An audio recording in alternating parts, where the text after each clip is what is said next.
Salut les amis! Dans la dernière vidéo, on vous a proposé de nous poser des petites questions sur la maison, sur la rénovation et vous avez été nombreux à participer. Donc voilà, ici dans cette vidéo, on répond à tout ça.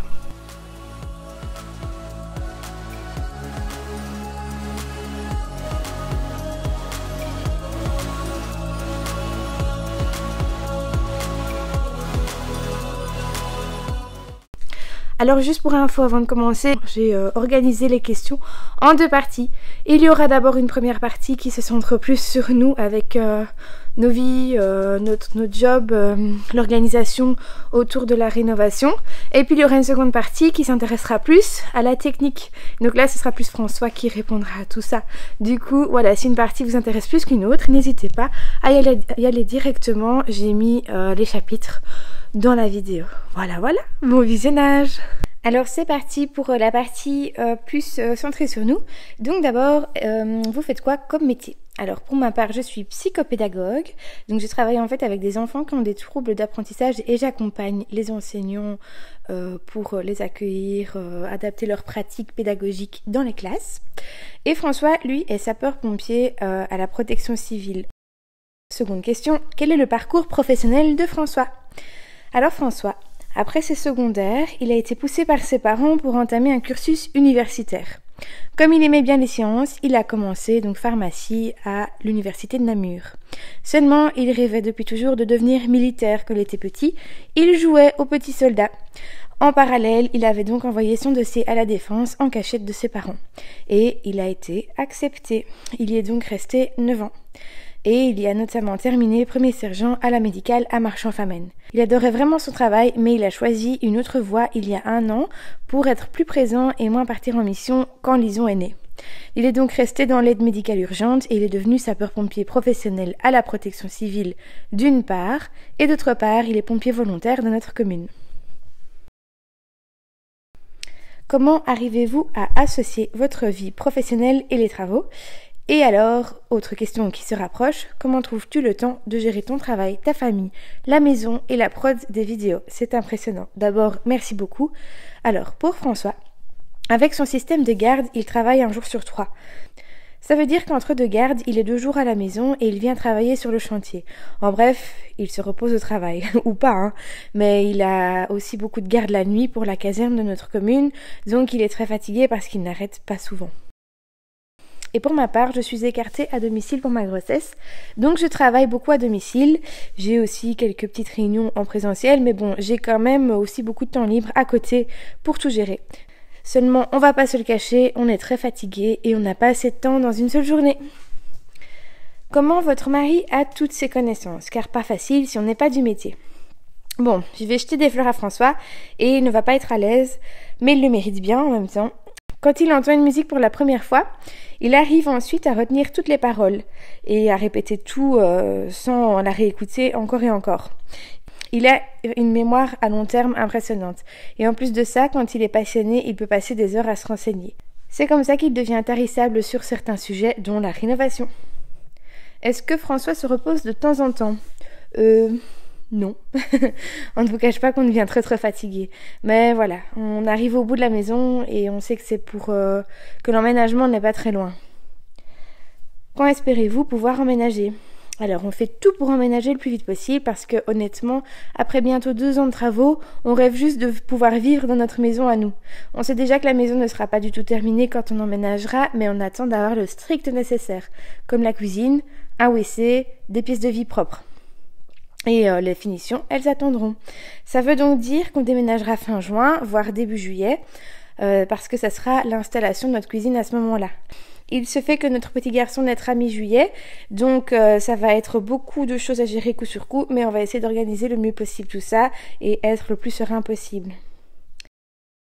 Est-ce que vous vous étiez fixé un budget de départ pour l'achat et les travaux de la maison? Si oui, avez-vous réussi à le respecter? Nous avions fixé un budget de départ et nous n'avons pas du tout réussi à le respecter. Même s'il était bien ficelé et détaillé dans un tableau Excel, on a eu beaucoup de surprises et on n'avait pas pensé à tout. Alors 2 questions ici, comment avez-vous trouvé et choisi la maison au départ? Quels étaient vos critères? On n'avait pas beaucoup de critères, mais en même temps on était très difficile.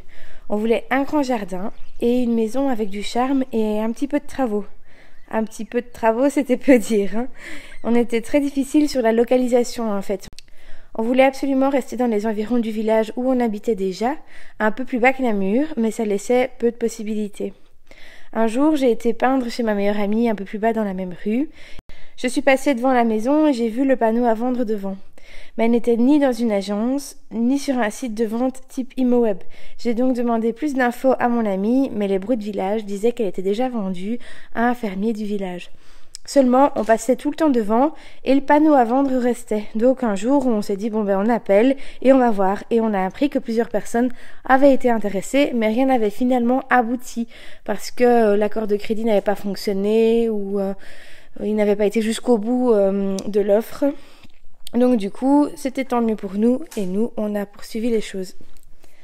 Avez-vous fait appel à un architecte pour définir le plan ? On voulait une maison avec des espaces bien pensés, donc on a fait appel à un architecte. En plus, comme on voulait faire une annexe, on était obligé de faire une demande de permis de bâtir et donc de faire intervenir un architecte. Quoi de prévu pour le jardin ? Est-ce que vous allez faire un coin potager, un compost ? On a beaucoup de projets pour le jardin, mais ce sera pour plus tard. On va commencer par faire la terrasse, puis retirer les sapins, qui n'ont pas été beaucoup entretenus avant notre arrivée. Ils sont donc très moches. Ensuite, on améliorera sûrement notre étang en piscine naturelle. Comment les choses vont-elles se passer une fois le bébé né ? Nous allons profiter de notre maison et de notre famille. On va aussi avancer à notre aise dans les finitions, parce que au début, la maison ne sera pas du tout terminée. Et ensuite, on passera à l'aménagement du deuxième étage, en suite parental avec bureau, salle de bain et dressing. Peut-on avoir un détail schéma explication de tous les matériaux utilisés du mur extérieur vers le mur intérieur et pourquoi vous avez choisi ces matériaux ? Dans la description de cette vidéo, je vous joins des schémas que nous avons dessinés et qui détaillent la composition de nos murs. Nous avons notamment dessiné les murs extérieurs, les cloisons intérieures et le sol. Mais pour répondre ici à cette question par rapport à nos murs extérieurs, quand nous avons acheté la maison, elle était remplie d'humidité. Nous avons commencé par faire sabler la façade, puis avons appliqué un hydrofuge. Mais ensuite, pour avoir une maison qui respire, nous avons voulu des matériaux perspirants. Nous avons donc choisi la laine de bois pour réagir en symbiose avec la pierre. Du coup, après les 50 cm de pierre de grès, qui est la pierre d'une carrière de la région, nous avions laissé une lame d'air de 3-4 cm afin de faire circuler l'air. Ensuite, nous avons placé un bloc-itongue au sol afin d'isoler des remontées capillaires. Dessus, nous avons placé une membrane d'étanchéité d'IBA pour protéger les structures en bois. Après ça, on a créé des caissons en bois pour venir y placer la laine de bois dedans. On a isolé avec 18 cm de laine de bois. L'anthrax utilisé pour les caissons était de 57 cm, puisque la largeur des matelas de laine de bois est de 57,5 cm. Et grâce à ça, la laine de bois rentrait et était légèrement à serrage, ce qui permet de bien faire circuler l'air dedans. Ensuite, nous avons placé un frein à vapeur Intello+ devant. Ce frein à vapeur permet de rendre étanche notre maison, mais à nouveau de réguler l'hygrométrie de la maison.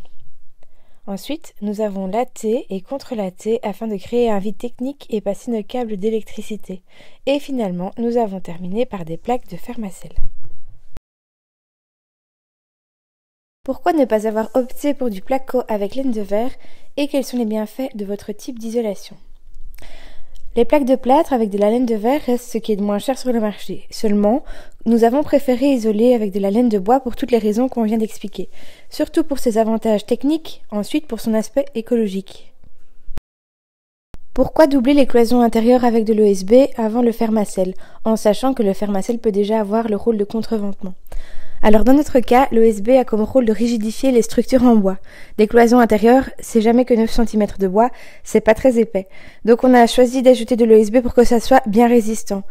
Évidemment, le Fermacell pouvait déjà jouer ce rôle à lui tout seul, mais on a préféré avoir des cloisons bien costaudes. Pour les baies vitrées du salon, on voit que le plafond est plus bas d'environ 25 cm. C'est voulu ? En effet, le plafond de l'annexe est plus bas de 25 cm par rapport à la baie vitrée et non, ce n'est pas voulu. Quand nous avons commandé nos châssis, nous n'avions pas su avancer comme nous voulions sur l'annexe. Nous étions pressés de fermer le bâtiment pour l'hiver parce que travailler au froid et à la pluie, c'était pas agréable et on voyageait avec tous nos outils de chez nous au chantier vu qu'on ne voulait rien laisser sur place. C'était très difficile à gérer. Comme les délais avaient beaucoup augmenté à cause du Covid, on a décidé de commander notre baie vitrée de l'annexe en fonction des plans d'architecte. Comme l'annexe était construite sur mesure, on se disait qu'il n'y avait aucun souci parce qu'on pouvait facilement s'adapter. Mais évidemment, on a eu un énorme souci. Il y avait une erreur de mesure sur le plan de l'architecte. Si nous respections le plan, le toit plat allait arriver dans notre fenêtre du premier étage. Et c'était trop tard pour modifier les mesures du châssis parce qu'il était déjà en production. Une solution était d'inverser la pente vers la maison, mais on n'était pas à l'aise en cas de souci d'étanchéité. Ça implique donc qu'on perd 25 cm de hauteur sur la baie vitrée et donc on a une poutre qui passe en plein milieu de notre châssis et on n'est vraiment pas content. En bref, on a tiré une grosse leçon suite à cette histoire. Rien ne sert de se presser au détriment de la qualité. Vous allez placer du Fermacell au plafond également ? Oui, on a eu la chance d'être gâtés par Fermacell pour nos plafonds. On va mettre du Fermacell Panther, donc ce sont des plaques de Fermacell doublées d'une couche acoustique. Pour nos gîtages en bois, c'est parfait afin d'isoler acoustiquement. On vous en montre plus prochainement, normalement dans la prochaine vidéo. Quel est le coût d'une plaque de Fermacell par rapport à un BA13 ? Est-ce qu'au niveau acoustique, on y gagne ? Les plaques de Fermacell coûtent entre 2 à 3 fois plus cher que de simples plaques de plâtre, mais les avantages sont tellement importants qu'on n'a pas trop réfléchi pour chez nous. C'est un peu comme si on comparait un Burger King avec un menu gastronomique. Et c'est bien aussi un Burger King, mais la qualité est tellement plus importante pour un menu gastronomique, et la qualité, ça se paye. Et oui, parmi leurs nombreux avantages, en effet, les plaques de Fermacell isolent du bruit. Je ne vois pas de conduit d'aération et de ventilation dans les étages. Est-ce voulu ? Nous avons en fait une VMC simple flux dans les pièces humides. Nous n'avons pas choisi de double flux. Nous avons préféré mettre plus de budget sur l'isolation pour tout un tas de raisons. Et la VMC double flux est beaucoup plus chère, mais comme nous avons privilégié des matériaux qui laissent respirer notre maison, elle avait moins d'utilité. Une simple flux nous suffit amplement dans ce cadre. Votre maison fera en tout combien de mètres carrés, ainsi que les pièces séparément, séjour et les chambres. En tout, on tourne autour de 230 mètres carrés. La grande pièce de vie fait autour de 70 mètres carrés et les chambres 13 mètres carrés chacune. Il y en a 2 à l'étage. Les combles seront aménagés plus tard, en suite parentale, mais nous voulons d'abord nous concentrer sur le rez-de-chaussée et le premier étage pour s'y installer le plus vite possible. Et pour terminer en beauté, je vous laisse avec quelques images d'une 3D de notre maison qui a été réalisée par Visuanima Studio. Si vous voulez voir la maison entièrement, le lien de la vidéo est disponible en description de cette vidéo.